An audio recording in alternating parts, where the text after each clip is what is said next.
Irene from This Mindful Muse here, and today we are going to take a peek at, consider, and tease out some of the teachings surrounding the universal law of cause and effect.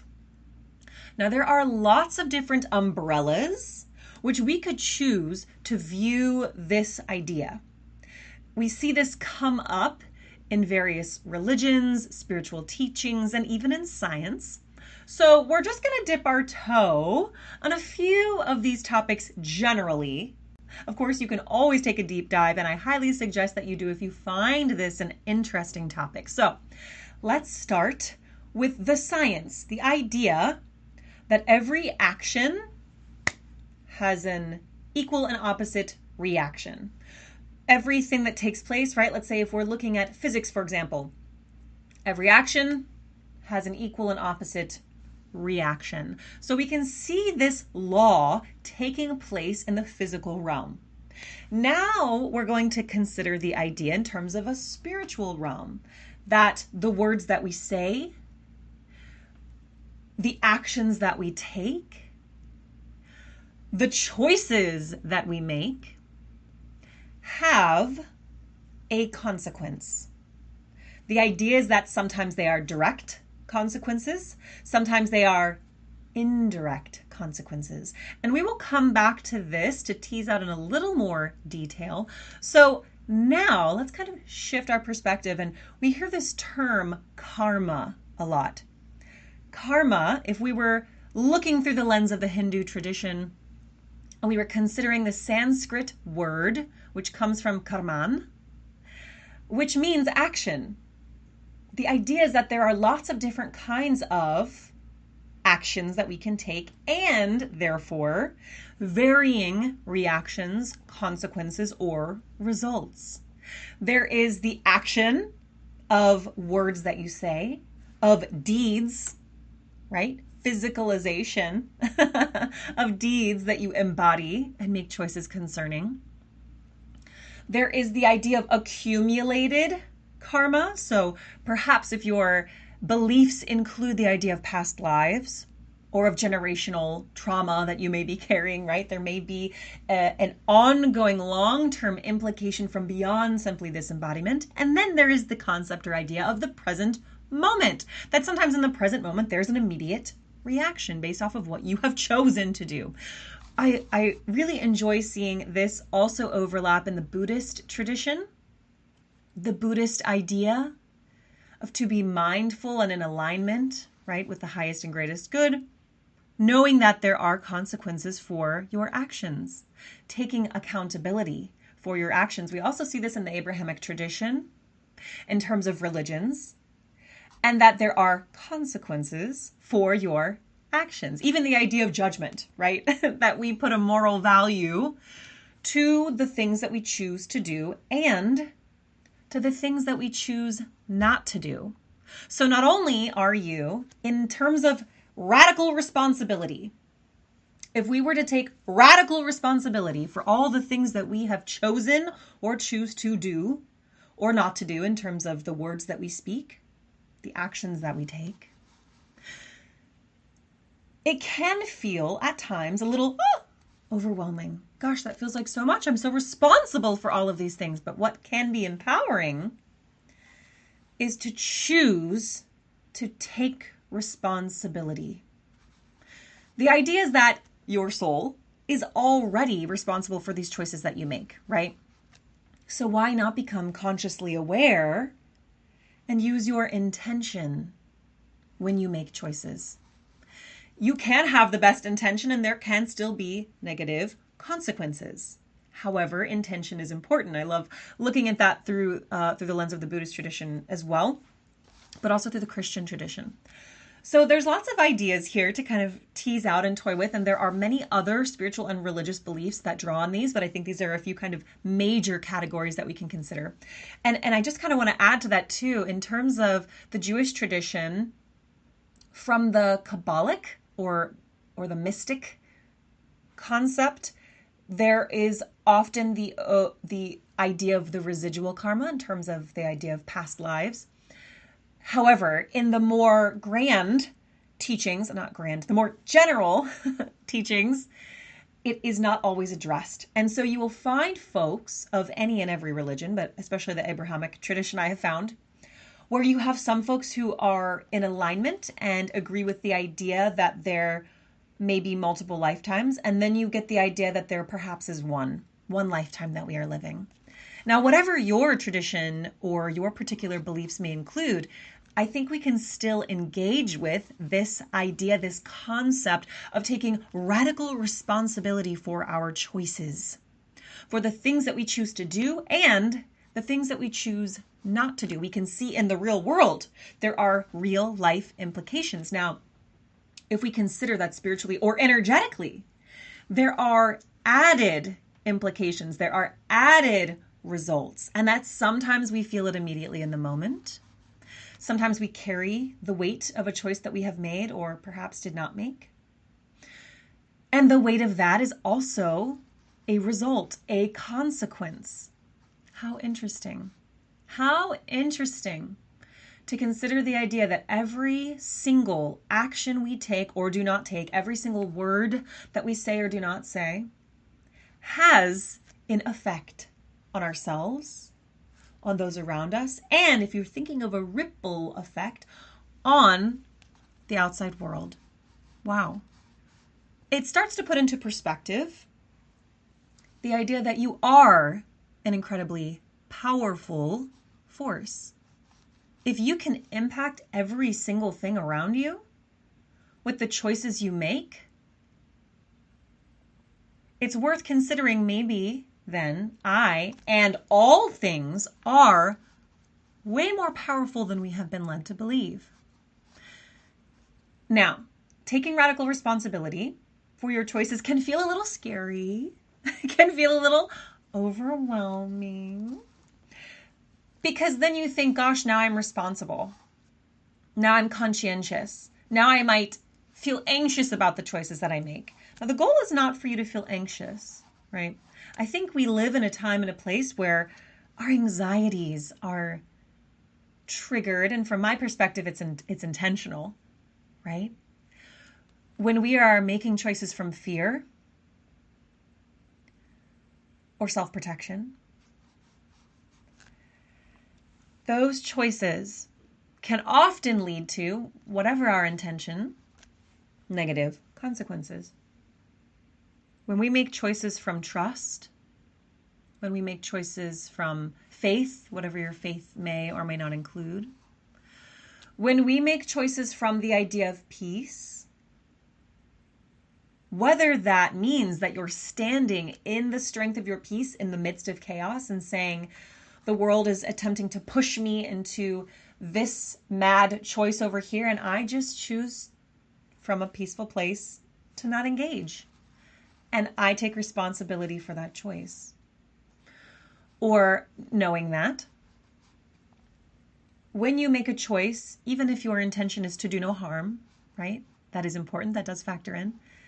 Let's say there's accidental harm. There's indirect causation and indirect effect. Or even if your causation is direct, but then we have indirect effects. It's useful to consider this idea of the golden rule, do unto others as you would have done unto you. And we see some biblical reference for here too, especially in Matthew, this idea of like what you've done to the least of me, right? You've done to the most of me. Take care, treat others well. Okay, so we get that idea of the way that we treat other people, that there is on a spiritual level, on a soul level, an implication. There's a result, right? That we will be held accountable, whether in this life or in the afterlife, whether in this life or in another life, for choices that we have made. Again, that might feel a little scary, but here's what's great about this idea. What's great about this idea is that if you take responsibility for yourself, you are empowered to make choices. I love the idea. I love the concept. I love engaging with the empowering concept that we reside in a free will universe. And we see this repeated in all of the major religions And we see this repeated in a lot of general spirituality teachings and beyond. You get to make choices. Endless choices. And there are endless possible endings, results, consequences, effects.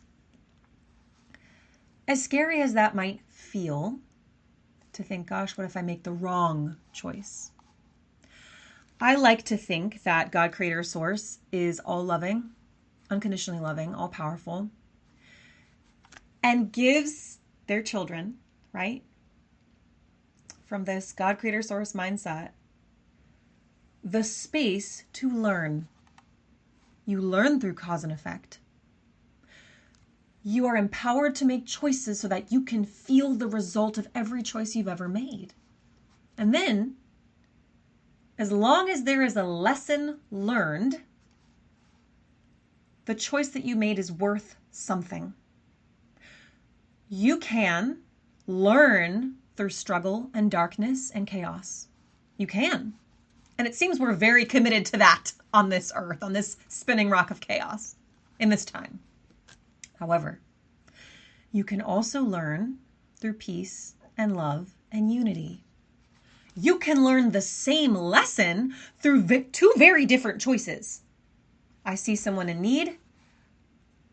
I choose to look the other way because it makes me uncomfortable. Gosh, I might learn, if I were to turn to that discomfort, what makes me uncomfortable about that, right? I might learn that when I'm in a time of need in the future and folks turn their head and not look to help me, what that feels like. I might learn that it feels even uncomfortable for me not to help someone else in need, and that might mean something. And perhaps I need to, or can, pull that apart and really question it. I can also choose to help this person. And there may be direct consequences that are positive, and there may be indirect consequences that are negative. Even when I try to help someone, right? Your intention's important. Perhaps you make a choice out of the circumstances based off of who you are, what you've been allowed to engage with, what you've had access to and what you haven't, what your beliefs include, right? You make a choice. You're going to learn something. Either way, no matter what choice you make, there will be a consequence, and you can glean a lesson. Now, I'm not saying that we should choose to do horrible things. I think that we know better than that. However, the idea that when you do a horrible thing, if the result is that you learn a powerful lesson, you take that lesson into yourself and you apply that lesson moving forward, then it wasn't for nothing. It wasn't for nothing that this awful thing happened. Would you have chosen it from this embodied mindset? Perhaps not. Likely not. However, if there is a lesson gleaned from it, that is worth something.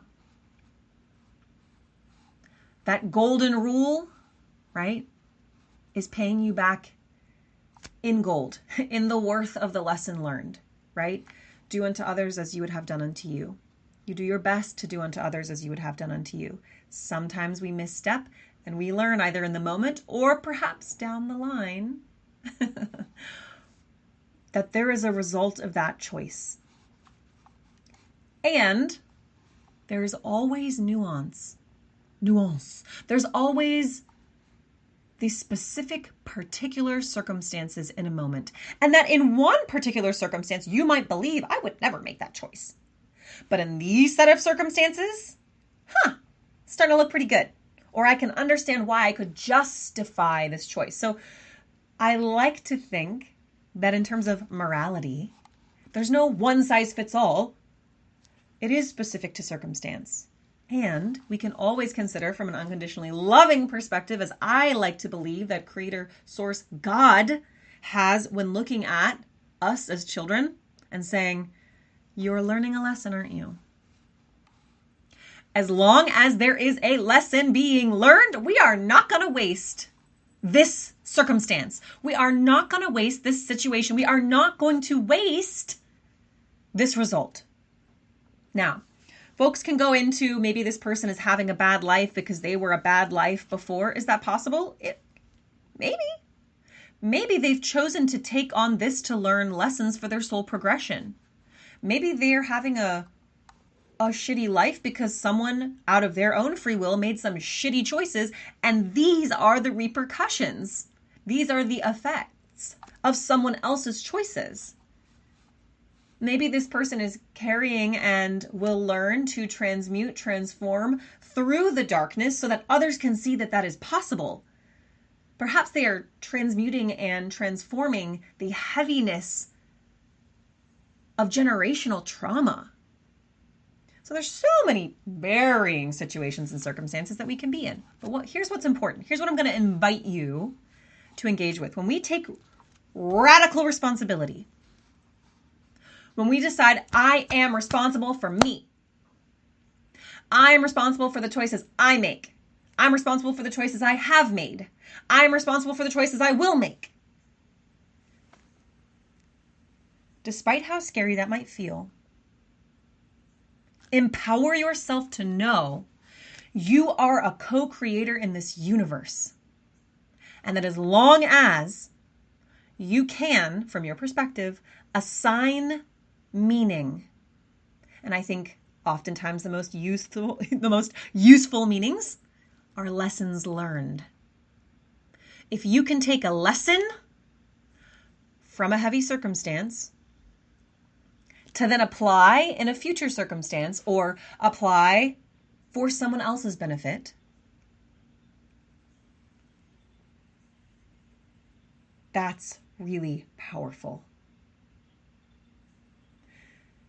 Even circumstances that you would not choose from this embodiment, from this mindset, right?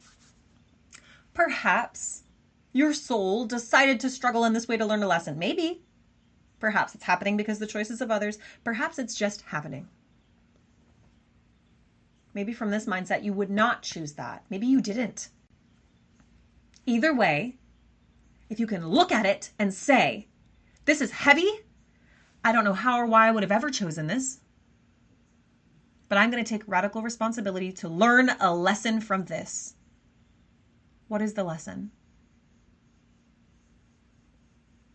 What is the lesson that I'm learning from this? And they can be many lessons. It can be that you don't need to be in this mindset of suffering. It could be that this is a repercussion of a choice that you made. Maybe we don't make those choices again. It can be that you are intended to be an example for someone on the outside who needs to see someone take something heavy and dark and turn it into something light and peaceful and loving. That you will not be a victim to the dark, sometimes circumstances that occur in life. So when we take radical responsibility, we go from being a victim, the victim mentality, things happen to me, to empowerment, things happen for me. Even if I can't in the moment see how this is going to serve me, I can, as a co-creator, assign a meaning to that and make it worth my time, although I wouldn't have chosen it. So if we start to think about this idea of karma and that we are radically responsible for ourselves, it also frees us of the responsibility of other people. If someone is acting a fool, if someone is acting questionably, their choices and behavior are not your responsibility. Now you can care, you can offer suggestions, you can attempt to lead by example. You can even say directly to them, I do not think this is a healthy choice for you. However, you are not responsible for their choices. You can, again, attempt to assist, attempt to help, attempt to guide. At the end of the day, you are in a free will universe. That means not only are you responsible for your choices, they are responsible for theirs. And if someone does you wrong, now it may hurt to watch someone that you care and love go down a dark path, and you can wish for them wellness and you can pray over their lives and you can send them love. They will at some point, experience consequences of their choices. And that is quite a lesson to learn. And their soul deserves to learn lessons just like yours. Now that is hard. It is hard. And it doesn't mean that you shouldn't attempt to step in and assist to an extent, but how do we honor the free will of another person? How do we honor consent above all else? They have the same amount of free will as you, and they are allowed to make their own choices. Now, what this also means, someone does you wrong and you are feeling a little bitter, you don't have to worry about them getting what's coming to them. Now, I don't mean in the idea of like karma's going to come and beat you up. I think that sometimes people can enjoy that idea of karma when they're feeling indignant or angry with someone else. And yet at the same time, they might be afraid, oh gosh, this karma is going to come and get me. It's the law of cause and effect.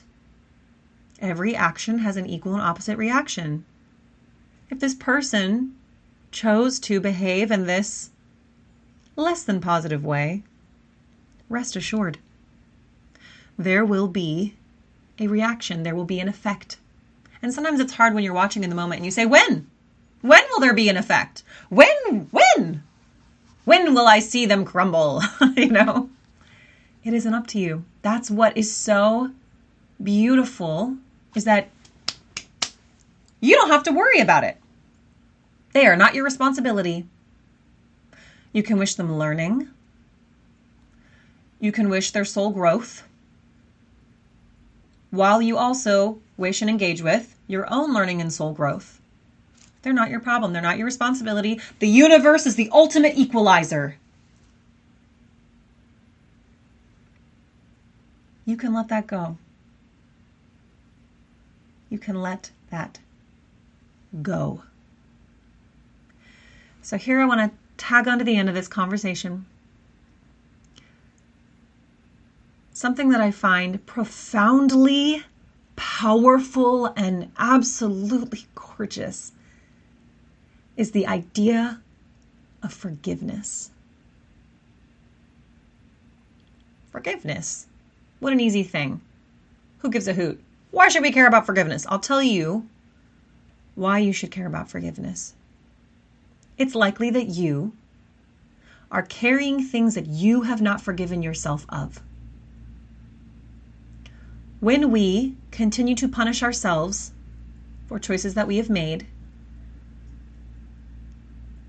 beyond taking radical responsibility, I'm sorry, universe, I'm sorry, person, I'm sorry, circumstances, I behaved in this way, I have learned my lesson. It's the job of the universe to dole out the effect. It's not your job to punish yourself. It's not. It's not your job to punish others, and it's not your job to punish yourself. And so if you're choosing not to forgive yourself, BB, you're doing the job of the universe. It's not your job. We live in a time and a place where there's lots of programming and conditioning where we are trained to punish ourselves. And I can relate to that. It is still something that I struggle with on a daily basis. So from my perspective, I believe that all of the ascended masters, whether you want to look at them through the lens of a savior, whether you want to look at them through the lens of a teacher, whether you want to look at them through the lens of an extension of God, a son of God, a child of God, a representation of the fact that we are all fractals and fragments of God, or an extension, a breath, and a separate being of God. The idea of forgiving yourself and forgiving others is so powerful that there are entire religions built around it. Do I think that those teachings can be distorted? Yes, I think that they can and have been distorted in many ways. However, let's not lose the lesson that a whole person came and embodied in order to teach humanity, which includes you deserve forgiveness. All you have to do is take accountability Forgiveness, and some of these concepts, and I really enjoy this idea, forgiveness is the release trigger for if you believe in the karmic wheel. Forgiveness of yourself, forgiveness of others, and asking for forgiveness as well is the mechanism that keeps that cause and effect. It is the emergency brake exit. It is the lever of get me out of here. It is the gift. What does that look like? Let's say you're carrying the guilt of having made a choice that resulted in harming of yourself, someone else, or both, maybe energetically, mentally, emotionally, physically. And you are carrying that. And you believe because you did this bad thing, maybe it was a bad thing, because you did this bad thing, that you deserve to be punished until the end of time. You are actively holding yourself to this idea of the karmic wheel and thinking that you should be doing the work of the universe, which that's not your job. Your job is to be an embodied individual learning lessons, to be a soul progressing. And so as long as you are learning a lesson, even if it's through the heaviness, you're doing your job. That's what you're here to do. And to learn to forgive yourself, take full accountability, make different choices, help others perhaps not to make that same choice, while respecting that they have free will and their own choices. Taking radical accountability means that you can and should also practice radical forgiveness. That's easier said than done, but when you release yourself of the chains of bondage of I should punish myself until the end of time because I'm guilty and I'm a bad person, I will tell you, as a neurospicy person who occasionally engages with rejection, sensitivity, dysphoria, I know a thing or two about self-imposed punishment. The inner narrator who spirals you until the end of time. I'm not saying that I understand how your brain works, and I'm not saying that I understand how you feel, but I want you to know that you're not alone. And that although it can be hard to sometimes even believe that you deserve it, you're here to learn it. It's part of the curriculum. It's part of your cosmic curriculum.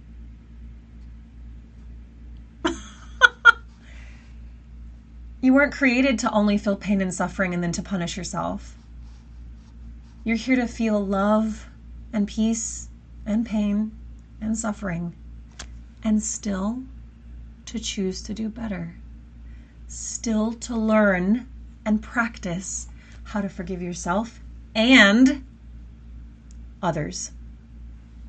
Now, if you buy into the idea of the karmic wheel, let's say you do, and let's say you don't. Either way, let's just imagine that these consequences, right? If someone else owes you a debt, you can choose to release that debt. You can choose to release them of that suffering, which lightens your soul, your being, your energetic presence. And if you believe in multiple lives, etc., it frees you from having to do it again. It says, look, I got a C on this test. I feel complete and whole. I don't want to retake the entire grade to go through this final exam again. I get it. I get the lessons, and I don't want them to fail this grade and have to retake the entire grade. Instead of us both having to now retake the entire grade and try again, I'm going to take a C. Or I'm going to take a B plus, and I'm going to let them take a D, right? Or a C minus. I'm going to give them a free pass, not because they don't deserve to learn a lesson here. No, their soul deserves to learn the lesson. But I'm not going to hold them to, us doing this dance again because I don't want to do it. I don't want to go through again another incarnation, another turn of the wheel with this person. That is true empowerment. That is true free will. It's saying, I'm not holding this person to this suffering because I've made some pretty choices myself. And others have either had the goodness in their heart to not hold me to that suffering, or I have given myself the gift of not continuing to punish myself through that suffering. And I know the God, Creator, Source did not make me simply to suffer and punish myself until the end of time. Amen. So whether you want to engage with this from a religious perspective, a spiritual perspective, or just a practical application of, I don't want to carry the bullshnickety of all of this stuff, this trauma. When you don't forgive yourself, when you don't forgive someone else, you continue to carry it. Your load is heavier. You carry that with you. And it colors the way you see everything else. It has a tint to it. If you were wearing these glasses, they would have a tint. And perhaps the world might look a little darker through those lenses, through that tint that colors everything ever so slightly. From this weight that you are carrying that you can just take off.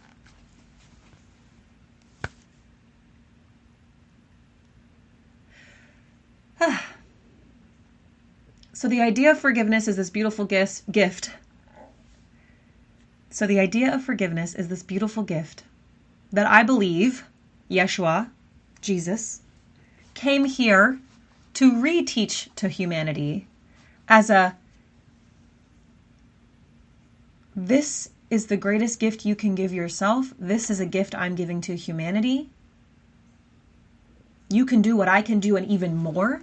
You deserve to live peacefully and in love and light, and to forgive yourself and others. Now, if you don't jive with Yeshua, if you're not in alignment with Christianity, you don't have to be a Christian and you don't have to agree with the church's teachings to see that forgiving yourself is really powerful and a gift that you can give yourself and to other people. So, whatever vehicle you are using to get to your desired destination in this life and beyond, whether that be a religious, a spiritual, or a practical perception of the world, I trust is serving you. And I trust that as long as you are, whatever is occurring, taking radical accountability for the choices you are making, accepting, learning, questioning, receiving a lesson from the things that you have experienced, whether the results of others' actions, and you self-apply so you don't have to make that choice and then have a cause and effect, from your own choices, from the energy that we were born into. Give yourself the gift of practicing not only radical self-acceptance, radical self-love, radical accountability, radical free will, radical forgiveness. It feels so soft, it feels so light. How could that be that powerful? It can literally give you an exit ramp off of a karmic wheel turn, if you believe in that. And if you don't, it can literally change the way that your nervous system carries you from day to day. It can literally change the beliefs that you have about yourself and your inner narrator who twirl whirls around you at 3 o'clock in the morning, telling you all sorts of things that may not be helpful. It can literally reprogram that inner child who leads the self-protection charge. Those are red flags of I'm freaking the heck out. That your subconscious mind sends through your subtle body up to your conscious mind to say, I'm freaking out. We should be panicked. We're going to live in panic because that will somehow help. circumstance. It can literally change the way you walk through this world. It can literally change the way that you see this world. Remove the tent, the color that impacts the way you see everything around you. So I'm going to stop going on and on. You get it. You get it. I get that. You get it. They get it. I think they get it. You got it. So just to review, we talked about the scientific law of cause and effect. Every action has an equal and opposite reaction. We talked about the idea of the universal law of cause and effect in the concept of spirituality, that it kind of dips its toe into, I would say, in one way or another, every major religion. And that whether you're coming at this from a practical perspective or a spiritual development perspective, perhaps there's religious seasoning added on top, or perhaps that's the meat of your meal. Just a gentle reminder that you can feel empowered by the choices you make. When you make mistakes, as long as you're learning a lesson, you are doing your job as a soul embodied in this time and place. And that the next step, and this may be really uncomfortable for some, the next step is to practice radical forgiveness of yourself. And I want to add that if you're not able to forgive someone else, which is understandable, some people have done atrocious things and you think, why do they deserve forgiveness? If you're in a place where you're like, I can't offer that to them, forgive yourself. Focus on yourself. Focus on your inner world. Focus on releasing yourself from being tricked by this person, for letting something happen to you. That perspective. I'm not saying that you actually did let something happen to you. I'm saying that sometimes we have that inner narrator that tells us, why did you let this happen? Why did you allow this to happen to you? Say, I learned a lesson. From this perspective, I would not have chosen that suffering. And I forgive myself. Give yourself that gift. Because you deserve it. Another reminder, you're not responsible for the choices of other people. So you can attempt to guide, you can make suggestions. It is not your job to save everyone, even though it's hard. It is really hard to watch suffering, and there are things that you can do to help lessen suffering. There are things that you can do. Do those things. But you got to stop short of imposing on someone's consent, even when it's hard. But that frees you from having to punish other people. They're not your responsibility. That person who did that awful thing to you that you're struggling to forgive, okay, you can't forgive them. Work on releasing yourself from carrying the shame-blame game. That is an incredible gift that you can give yourself. It's the golden rule. Do unto others as you would have done unto you. Every action has an equal and opposite reaction. Taking radical responsibility for the choices that you make, and when you make mistakes, because we're only human. We're here to get messy. We're here to make mistakes. A la Miss Frizzle, the Magic School Bus, if you've ever watched a Magic School Bus episode, if you're of my generation. Give yourself that gift.